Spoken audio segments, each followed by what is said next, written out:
This radio program is PG-13. Parents strongly caution some material may be inappropriate for children under the age of 13. The following program is sponsored by Michael W. Smith. The views expressed on the following program are those of the host and not necessarily those of staff, management, or ownership. Arizona, Phoenix. Brother Mike back on the radio. Welcome to HardcoreChristianity.com. Thanks for tuning into the program. Today's Bible study, Wicked Wokism. Today on Hardcore. Hey, will you call somebody and tell them the radio program's on? I'll make my announcements if you'll make that call for me. This is going to be kind of an eye-opening experience today. This is Brother Mike. I'm the professional counselor at the Arizona Deliverance Center. We're downtown on 15th Avenue, just south of Osborne Road. It's the red brick building. We have 2 live services every week, Thursday and Friday nights at 7 o'clock.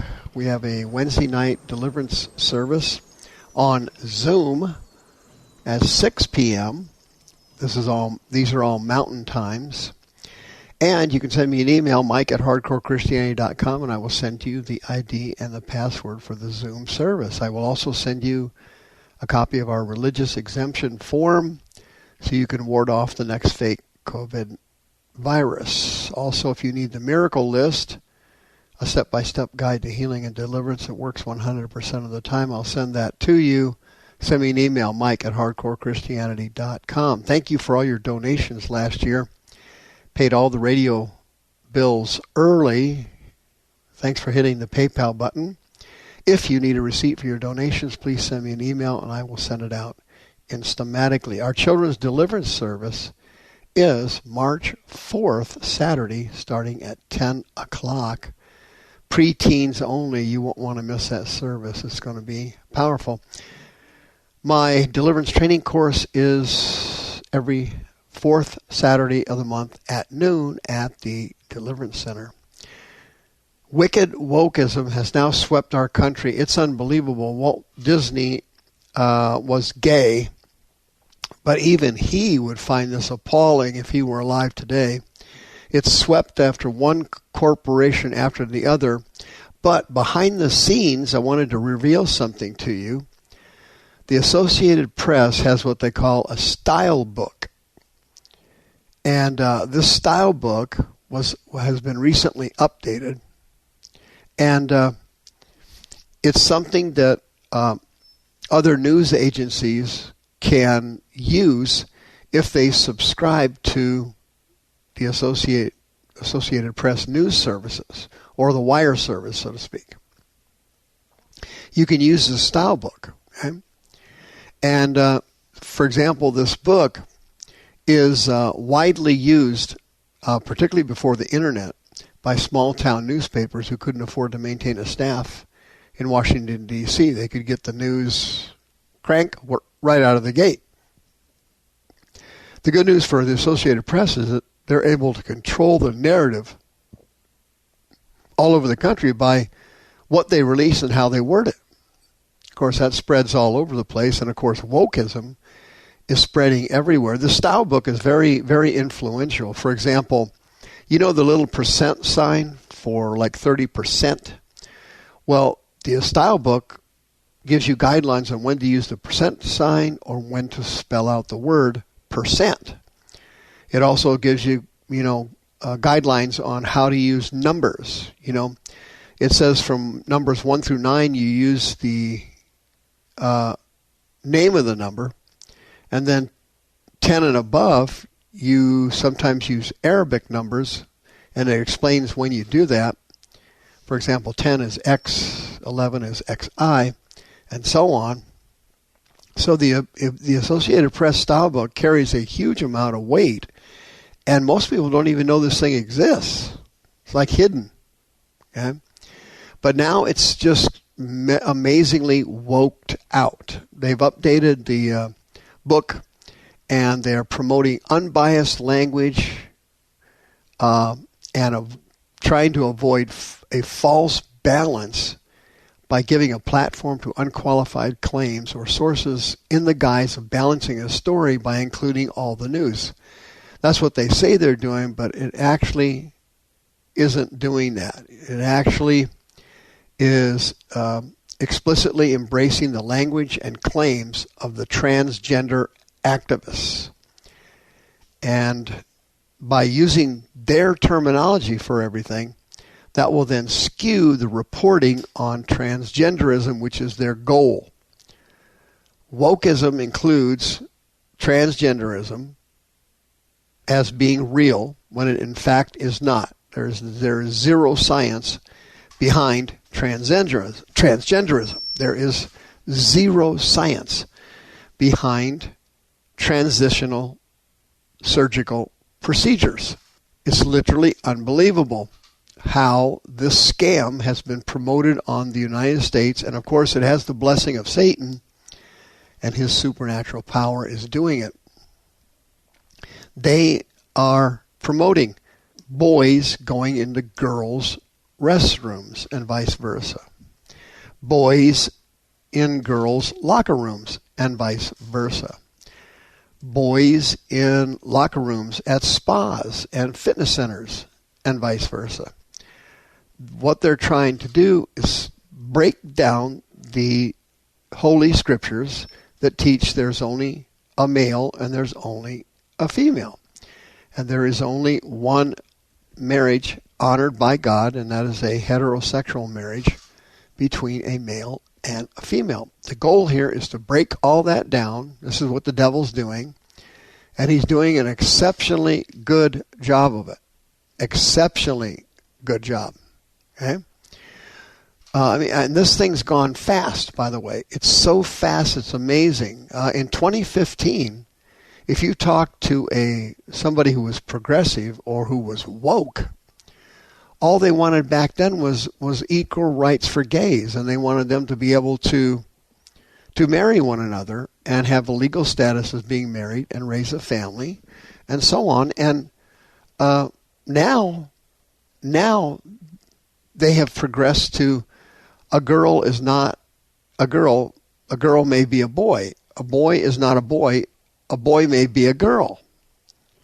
And this concept of transitioning children from one sex to another has no scientific foundation whatsoever.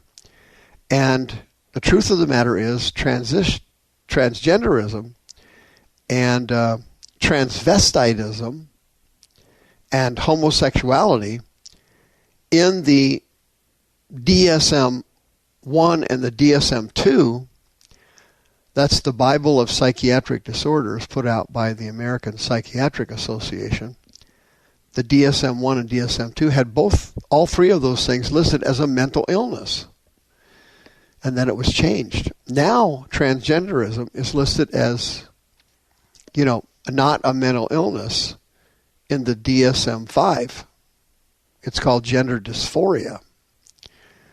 And the AP style book is very important for Wokism because it sets the language agenda for all the news services around the country.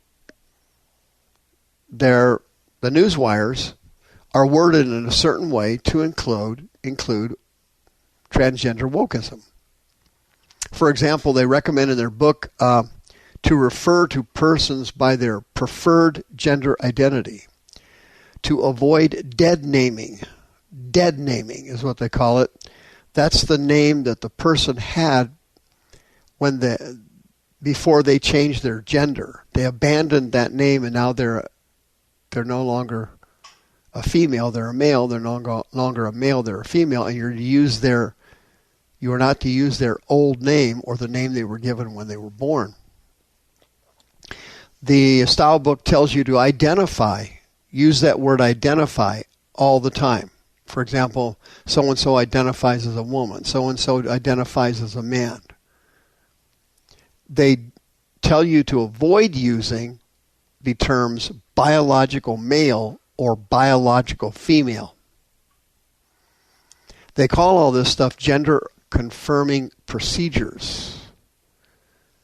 That's what they say you should call it, or gender-affirming care instead of a sex change. They don't want the term sex change used by the news outlets all across the country because they claim that these transgender transitional treatments, say that 10 times, improve people's psychological well-being, and they reduce suicide behavior, which is on the face of it a lie. The real studies have come out now, and these people are detransitioning, and they are becoming severely depressed with suicide ideation.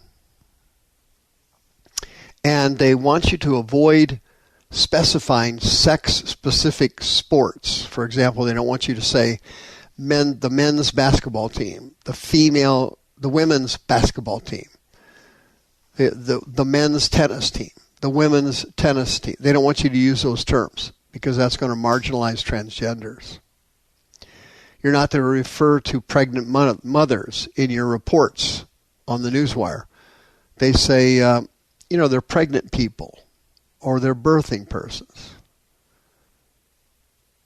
And they tell you to use they as a singular gender-neutral pronoun. They. Those are some of the things that are in the book I thought you would be interested in. This is the kind of thing they're promoting nationwide, trying to get news services all across the country to conform to Wokism, which is satanic. Also in the guide, they praise the World Professional Association for Transgender Health. Okay? The reason they're praising it is because it lowers the age for starting sex hormones on a child to age 14. And that surgeries are recommended to start at 15, 16, or 17. This is what the Associated Press is recommending. This whole thing is demonic. And they also recommend that you avoid the state legislatures all around the country. There's several states who have introduced legislation to stop transitioning minors by cutting off their genitals or creating new genitals or mastectomies. They're stopping it because the child isn't old enough to make that transition. If you know someone who is a Christian, who is considering transitioning, or who is a transgender, or who has transgender tendencies, or you know someone with same-sex attraction, or you know someone who enjoys dressing up with clothing of the opposite sex, and they're a Christian, they can be completely delivered and healed. 602-636-5800. They are eligible for free counseling services at the Arizona Deliverance Center, downtown Phoenix. They do not need to suffer like this anymore, and they can be healed.